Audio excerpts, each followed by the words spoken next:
आपने अक्सर देखा होगा कि जो भी इंसान दिल का बहुत साफ होता है, जिसने कभी बुरे कर्म नहीं किए, उसके साथ हमेशा बुरा होता है। मगर ऐसा क्यों होता है? अच्छे इंसान को ही क्यों बुरा वक्त झेलना पड़ता है? अधिकतर लोगों को इसके पीछे का रहस्य नहीं पता होगा, इसलिए आज हम आपको बताने जा रहे हैं कि ऐसा क्यों होता है। इसका वर्णन भगवान श्री कृष्ण ने स्वयं भगवत गीता में किया है। भगवत गीता एक ऐसा ग्रंथ है कि उसमें इंसान के मन में उठने वाले हर सवाल का जवाब मिल जाता है। भगवत गीता में वर्णित कथा के अनुसार एक नगर में दो पुरुष रहते थे।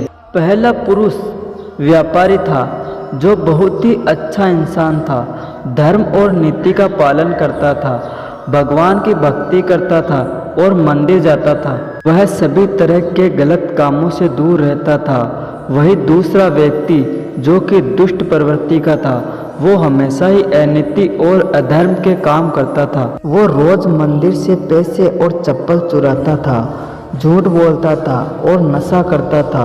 एक दिन उस नगर में तेज बारिश हो रही थी और मंदिर में कोई नहीं था। यह देखकर उस नीच व्यक्ति ने मंदिर के सारे पैसे चुरा लिए और पुजारी की नज़रों से बचकर वहां से भाग निकला। थोड़ी देर बाद जब वो व्यापारी दर्शन करने के उद्देश्य से मंदिर गया तो उस पर चोरी करने का इंजाम लग गया। वहां मौजूद सभी लोग उसे भला बुरा कहने लगे। उसका खूब अपमान हुआ।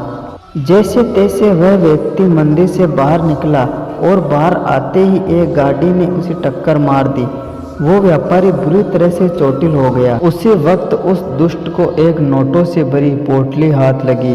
इतना सारा धन देखकर वह दुष्ट खुशी से पागल हो गया और बोला कि आज तो मजा ही आ गया। पहले मंदिर से इतना धन मिला और फिर ये नोटों से भरी पोटली। दुष्ट की यह बात सुनकर वह व्यापारी दंग रह गया।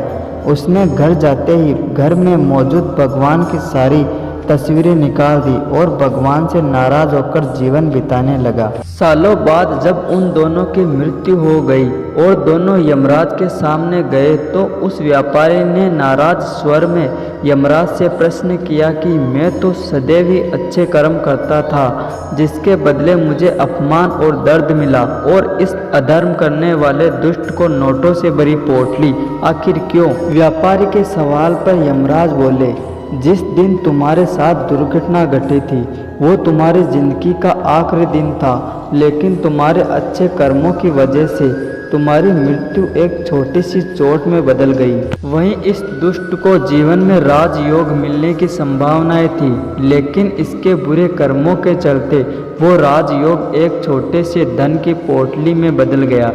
इस कहानी को सुनने के बाद श्री कृष्ण ने अर्जुन को समझाया कि भगवान हमें किस रूप में देते हैं, इसको समझ पाना बहुत ही मुश्किल है, परंतु ये सत्य है कि भगवान हमेशा अच्छे और बुरे कर्मों का फल जरूर देते हैं। अतः व्यक्ति को जीवन में आने वाली परेशानियों से घबराना नहीं चाहिए और व्यक्ति को सदैव अच्छे कर्म करना चाहिए, क्योंकि उसका फल किसी न किसी रूप में जरूर मिलता है।